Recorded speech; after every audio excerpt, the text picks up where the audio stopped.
नमस्कार। आज हम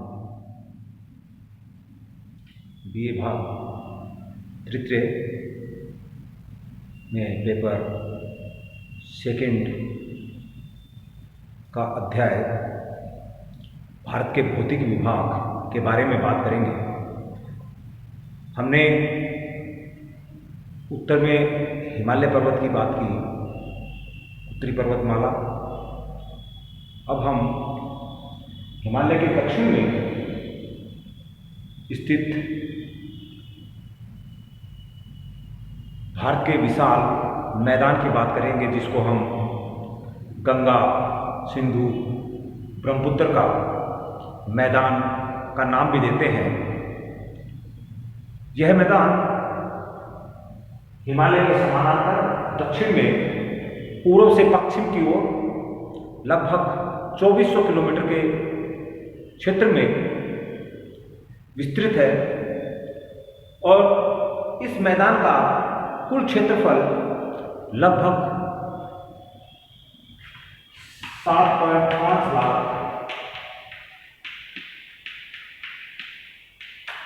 वर्ग किलोमीटर है। यानी भारत के राजस्थान, पंजाब, हरियाणा, उत्तराखंड का दक्षिणी भाग, उत्तर प्रदेश, बिहार, उड़ीसा, पश्चिम बंगाल और असम घाटी के क्षेत्र इस मैदान के अंतर्गत आते हैं। यह मैदान काफ़ी उपजाऊ मैदान है, जिसकी औसत ऊंचाई 200 मीटर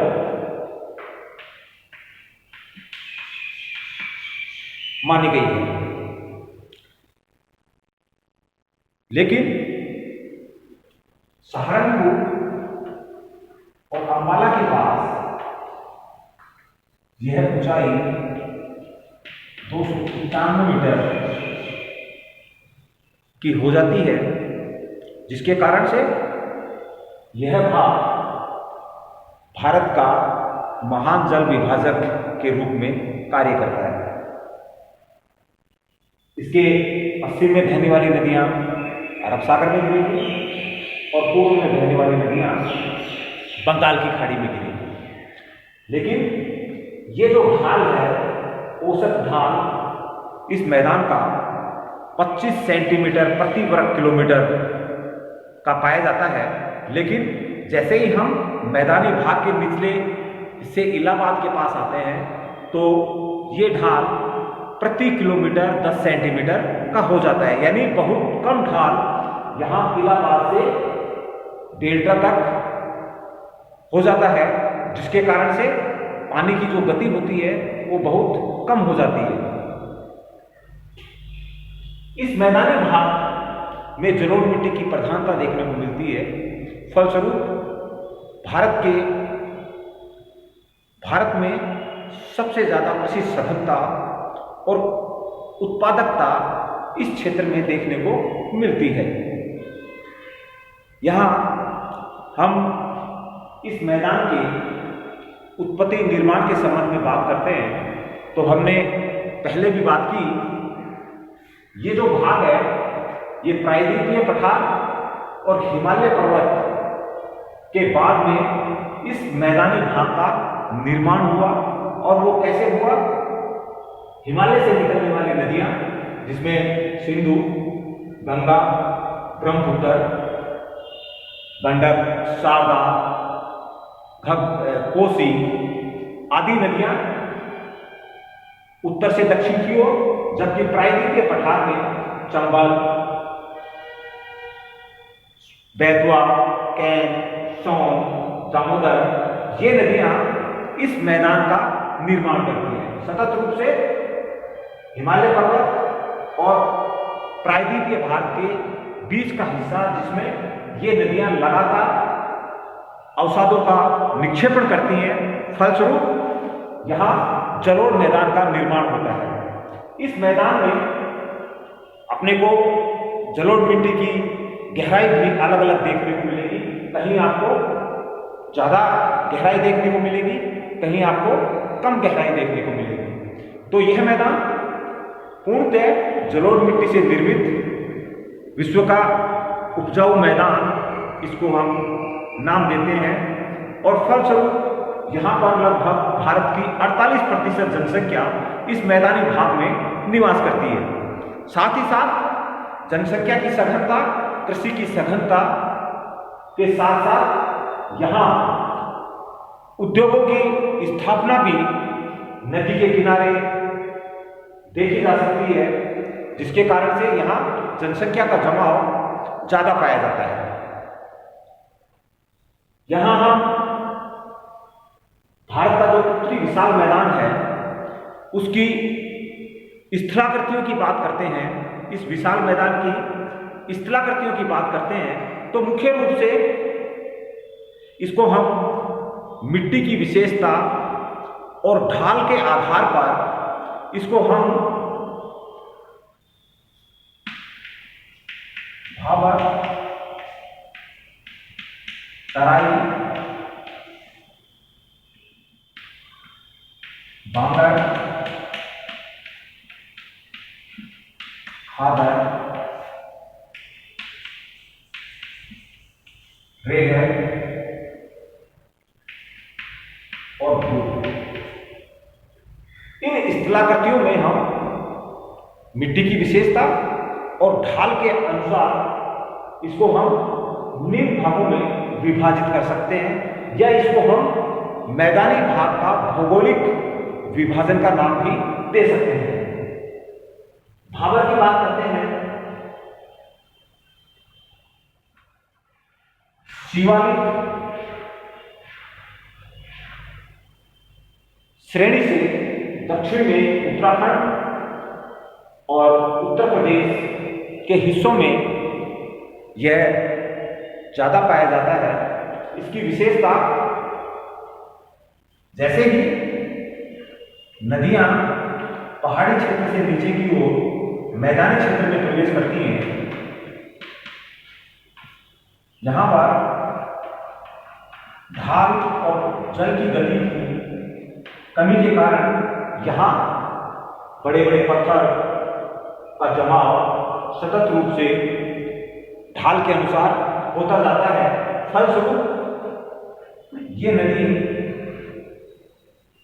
इनके नीचे से, जमाव क्षेत्र के नीचे से प्रभावित होने लगती है। नदी अपने को दिखाई नहीं देगी, गुम्फित नदी इसको हम नाम देंगे। ऐसे क्षेत्र को हम भाबर प्रदेश का नाम देते हैं। इसके नीचे जैसे ही ये नदी भाबर के बाद में पुनः धरातल पर प्रकट होती है, इसको हम तराई का नाम देते हैं। तराई एक ऐसा क्षेत्र है जहां कृषि के कार्य भी देखे जा सकते हैं। वनस्पति का सघन आवरण तराई वाले क्षेत्रों में देखने को मिलता है। मुख्य रूप से उत्तराखंड, यूपी, बिहार आदि क्षेत्रों में तराई क्षेत्र का विस्तार पाया जाता है। बांगर एक ऐसा प्रदेश, एक ऐसा मैदानी भाग जहां पर हिमालय से जो निकलने वाली नदियां हैं वो प्रति वर्ष नई मिट्टी का निक्षेपण नहीं करती हैं। पुरानी मिट्टी होती है, जलोढ़ मिट्टी होती है, कंकड़ पत्थरों की मात्रा ज्यादा होती है। फलस्वरूप कृषि कार्य यहाँ बहुत कम संपन्न होते हैं। सिंचाई के माध्यम से यहाँ बहुत से क्षेत्रों में कृषि कार्य संपन्न होते हैं, लेकिन वहां पर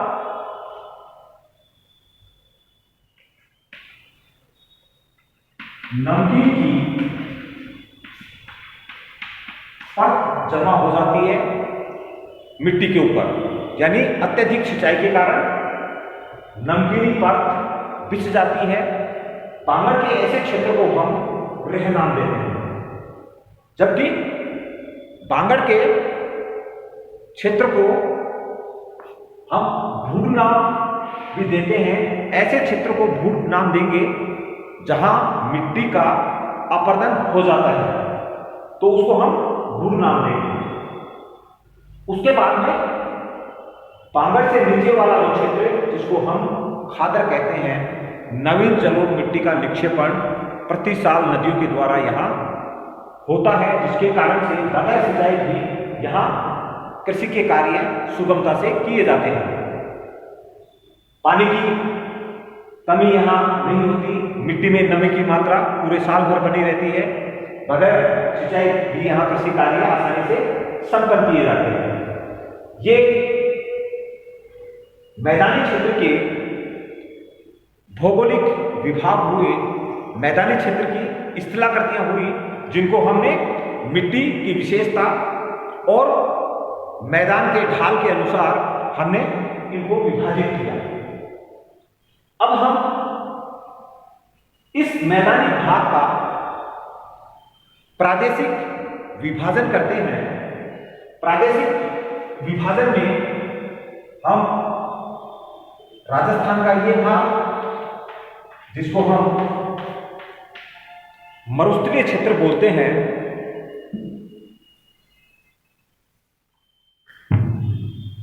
पंजाब हरियाणा का मैदान और गंगा का मैदान, और ये असम घाटी या ब्रह्मपुत्र का क्षेत्र। मुख्य रूप से हमने राजस्थान का, पंजाब हरियाणा, गंगा का मैदान और ब्रह्मपुत्र का मैदान, ये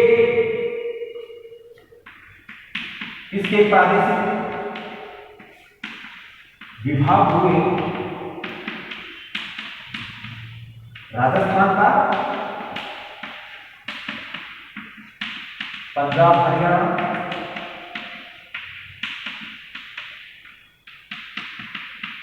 गंगा का मैदान और ब्रह्मपुत्र का मैदान, ये चार उत्तर विशाल मैदान के प्रादेशिक विभाग हुए। राजस्थान के मैदान की बात करते हैं।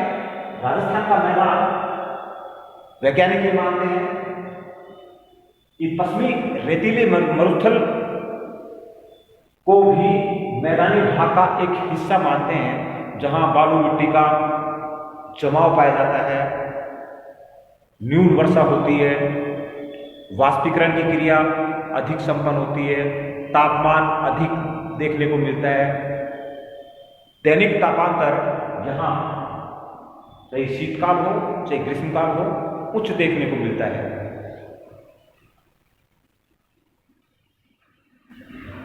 इंदिरा गांधी नहर के कारण यहाँ कृषि की सफलता बढ़ी है। सिंचाई के माध्यम से यहाँ कृषि कार्य संपन्न किए जाते हैं, लेकिन मानसूनी वर्षा पर आधारित यहाँ खरीफ की फसल भी ग्रीष्मकाल में प्रचुर मात्रा में की जाती है। पंजाब और हरियाणा का ये मैदान, जिसको हम सतलज का मैदान का नाम भी देते हैं, मुख्य रूप से भारत का सबसे महत्वपूर्ण क्षेत्र कृषि से संबंधित, जहां पर प्रति हेक्टेयर उत्पादन सर्वाधिक यहाँ होता है। यहाँ रावी, व्यास, सतलज ये नदियाँ इस मैदानी भाग का निर्माण करती हैं। गंगा का जो मैदान है उसको हम ऊपरी गंगा का मैदान, मध्य गंगा का मैदान और निचले गंगा का मैदान में विभाजित करते हैं। ऊपर से नीचे की ओर हम इस मैदानी भाग को ऊपरी गंगा का मैदान, मध्य गंगा का मैदान और निचली गंगा का मैदान के नाम से इसको संबोधित करते हैं। पूरे साल भर नदियों द्वारा यहाँ सिंचाई का कार्य संपन्न होता है। फलस्वरूप इस क्षेत्र में भी पूरे साल भर खेती के कार्य, कृषि के कार्य सुगमता से किए जाते हैं और साथ ही यहाँ कृषि सघनता भी ज्यादा देखने को मिलती है। इसी प्रकार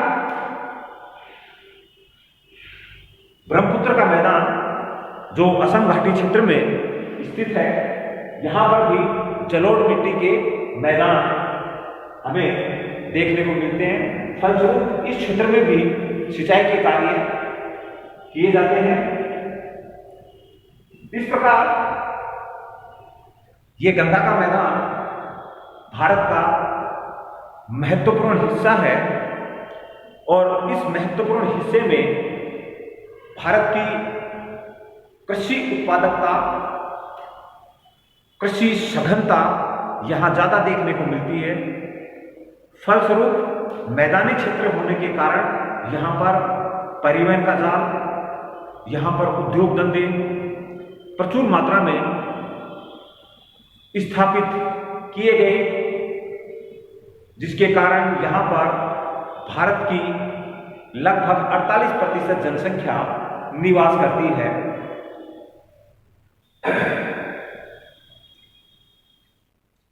थैंक यू।